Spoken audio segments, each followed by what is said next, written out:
Hello and welcome back to the channel. I'm here with author Joni B. Cole. You have a new book coming out. How many is this for you? This is number 7. Yeah, it depends how you count the reprints, right? Oh, Yeah, so- right. We'll say 9. Okay. So No, some of your 7. books are writing instructional books, right? You teach writing for a living, that's what you do. Right. But some of your books are essays. They're sort of observational short humor essays about things that you've noticed about, society. This is one of those. Yes. Okay. Yes. Party Like It's 2044, and you would know where that title Okay. comes from. It was your inspiration. Yeah, they're in the category literary humor essays. Okay. When did you first know you wanted to be a writer? Was there a moment? Oh, I'm still deciding. I mean, was there a moment when you were younger that you said, you know what, this is what I want? Because it's a little bit of an unusual thing to want to do, isn't it? I don't know if it's unusual. I didn't have one of those, oh, I'm going to grow up and be a writer. Okay. At the closest I ever came was people saying, oh, you're funny. Really? And Okay. I like the attention. But Okay. how that translated to writing, I don't know.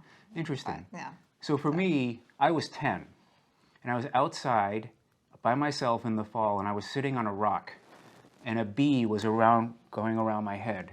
And I made up a story in my head where I made friends with the bees, and that they would show me all sorts of things and adventures.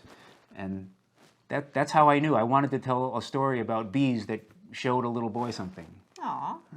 Well, maybe I'll use that story next time someone asks me when I wanted to be a writer. I was sitting on a rock and a bee was there. No, I don't have a definitive moment. I don't know. But I'm so glad I'm a writer. Where do you get your ideas? Watching, listening. Okay. I don't have big ideas or haven't lived a life of big adventures. So it's that observational detail, that human moment, that memory that pops up into my head and, oh, that was interesting, or that was funny. And, one thing I do want to say is I do get put into the humor category a lot, but I like the literary part of literary humor author much. It matters to me much more. And so a lot of the essays are called funny, but they're not about funny things. Okay. And it's things you observe or stood out or you can't process yet, or you only can process through writing. So, just watching and whatever burbles up, there might be something there. You had an essay about the things that you noticed on your 4-mile run. Yeah. And when I first read that, I helped proof one of your books.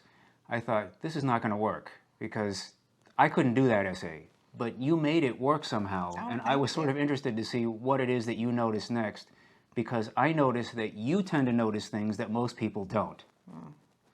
There was a splotch of paint on the ground. Yeah. And you made it interesting somehow. I mean, I couldn't have done that. I don't know if you're helping to sell the book or the opposite.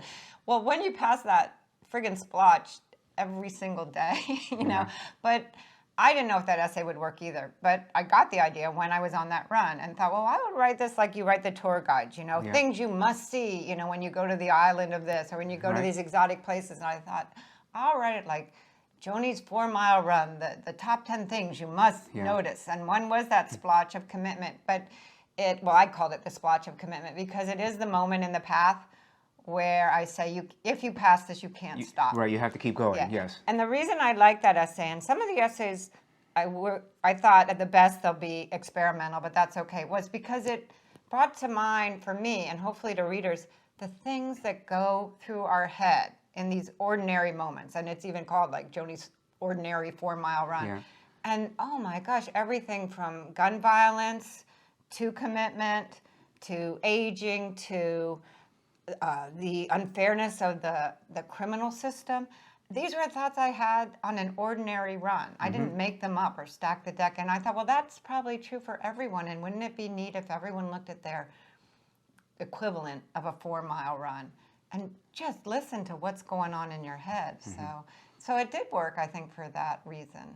So you are classified as a humor writer, but two of my favorite essays in the book, one of them was you and your relationship with your father towards the end. And I think it's really all about letting you be what you wanted to be. And then the second one is the last essay, which is that after COVID, you went back to the room where you used to teach, and you couldn't do that for a couple of years. and you looking around the room and getting Yeah. memories of. So I mean, I'd like to see more of that serious stuff from you. Yeah. Well, that's why I am honored when people say, "Oh, you're funny," or a book has to go into a category. It has to have a genre, or they don't know where to put it in the bookstore. And the humor genre is lovely, but I really emphasize the literary part because these aren't written to be funny. And I think observational humor is the best anyway, and that just comes through. But yeah, the topic is the topic, and you go where you go. And so yeah, I mean, I like those pieces too. And there is humor, I think, in all of them, except for one essay where there's no humor. But yeah, it's not a funny essay, and you have to trust it. And if you, oh gosh, I'm just writing about this now.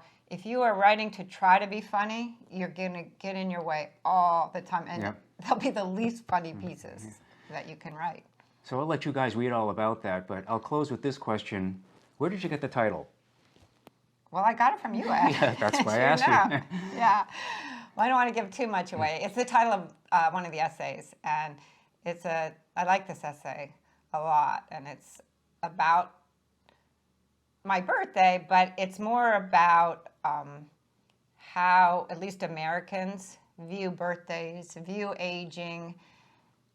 It's like we're marching towards our mortality without celebrating our life until we're dead. And then it's all about the celebration of the life of so-and-so. So that's enough because I don't want to give too much away and it'd be hard to explain anyway. But the title has to do with birthdays or certain momentous days in our lives.